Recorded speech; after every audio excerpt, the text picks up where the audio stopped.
s'appelle Lycée Corneille, où il y avait une section rarissime où on pouvait faire des films avec des caméras 16 et tout ça.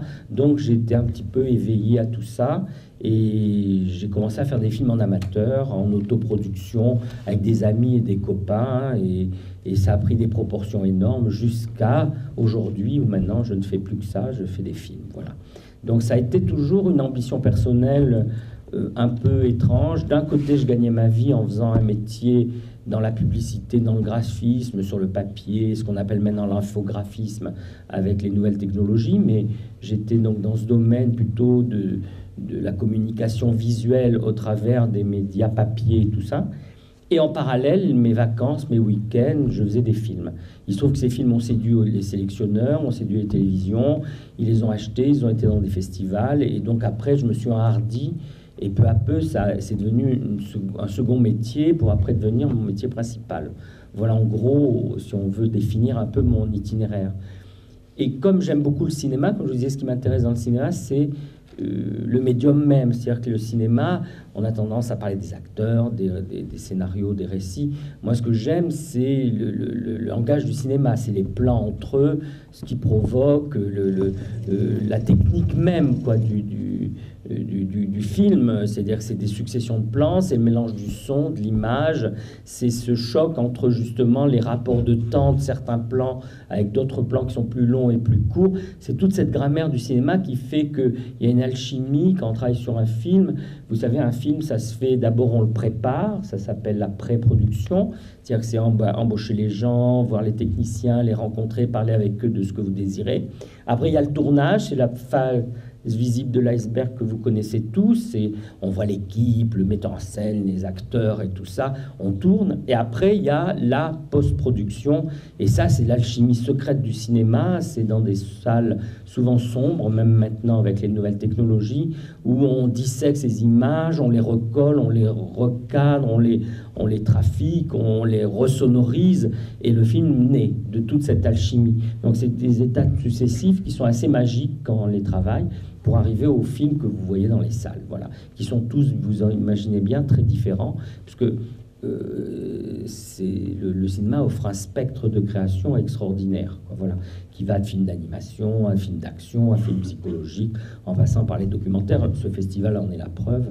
Quand vous voyez la richesse des films qui vous sont proposés, vous voyez que c'est quelque chose qu'on peut jouer à l'infini. Voilà. Alors, je sais pas, on va commencer. Moi, j'ai commencé très bêtement à faire des films d'une manière très simple, avec mes amis, dans ma cuisine, avec une petite caméra que j'avais, Super 8. Après, je suis passé au 16 mm, puisque je vous ai dit, j'ai été la chance d'être dans un lieu où il y en avait. C'était le lycée à Rouen. Et du coup, j'ai pu faire des films comme ça. Mais c'est évident que mes ambitions étaient très modestes, parce que comme je disais, je suis tout seul dans mon coin avec 4 copains. Je vais pas faire La Guerre des Étoiles ni Ben-Hur, c'est évident.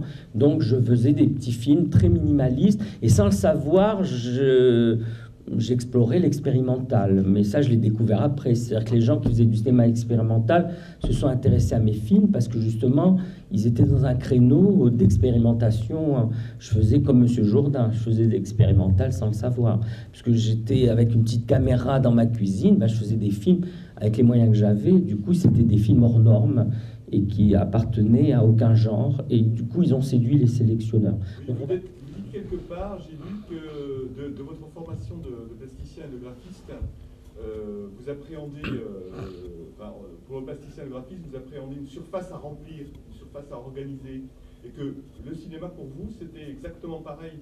Oui, mais je crois que c'est vrai, quand les gens payent leur place, moi c'est ce qui me fascine beaucoup dans l'appréhension du cinéma, en fait, et de la photographie et tout ça. C'est que les gens, quand vous payez votre place, vous vous asseyez et vous voyez un rectangle. Et ce rectangle, c'est ce qu'on voit, c'est exactement quand vous feuilletez un magazine, vous voyez un espace. Cet espace, il faut l'habiter, il faut l'orchestrer. C'est comme un peintre avec une toile blanche, il doit savoir la régir et il doit savoir quel est le nombre d'or, les diagonales, les verticales.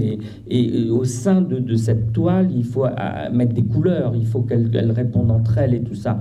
En plus, au cinéma, vous y rajoutez le mouvement et le rythme et le temps. C'est-à-dire que vous y rajoutez une notion de temps, un plan court avec un plan long. Donc c'est des notions, une sorte de 3D d'une image apparemment plate, où vous allez jouer avec des fréquences temps, des fréquences couleurs, des fréquences diagonales, verticales et tout ça, et auxquelles se rajoute la chair des acteurs. Donc c'est bien ça dont on parle. C'est pas seulement une histoire qui se raconte et dire voilà, il y arrive des malheurs, la psychologie du personnage, c'est ci, c'est ça. Mais il y a à voir. Et comme quand on est devant un tableau se construit, il est intéressant par justement l'opposition de ces masses, de ces couleurs, de comment les couleurs réagissent les unes par rapport aux autres, au-delà du sujet même qui est représenté. Voilà. Je crois que le cinéma joue là, avec une dimension encore plus forte, puisqu'on a une dimension de dramaturgie, on a une dimension de mouvement et une mouvement de temps. Le temps est très très important au cinéma parce que quand vous mettez un très long plan, très long, et vous le faites succéder par un plan très bref, ça crée une étincelle qui est complètement abstraite et qui est complètement virtuelle là aussi. Elle est entre... c'est assez étrange, quoi. C'est-à-dire que vous avez les fameuses leçons de montage, vous mettez un visage nu et en face vous mettez une assiette vide et puis après vous mettez une assiette pleine, on dit ça y est, il pense à ce qu'il va manger, tout ça, alors qu'en fait c'est une alchimie purement cérébrale, quoi. Voilà. On n'a jamais filmé ça, quoi. Voilà. Le cinéma peut vous montrer des choses qu'on n'a pas obligatoirement filmées et pourtant on vous montre des vraies images. C'est cette alchimie qui me plaît, peut-être plus que jouer avec les acteurs pendant des heures, leur parler de leur rôle et tout ça. Mais je le boude pas non plus. Et puis ça fait partie de mon métier. Hein. Quand je joue avec des comédiens, je suis bien obligé de leur parler de leur personnage, de leur rôle. Et on dissèque le rôle, on dissèque les phrases qu'ils ont à dire et tout ça. Hein. Voilà.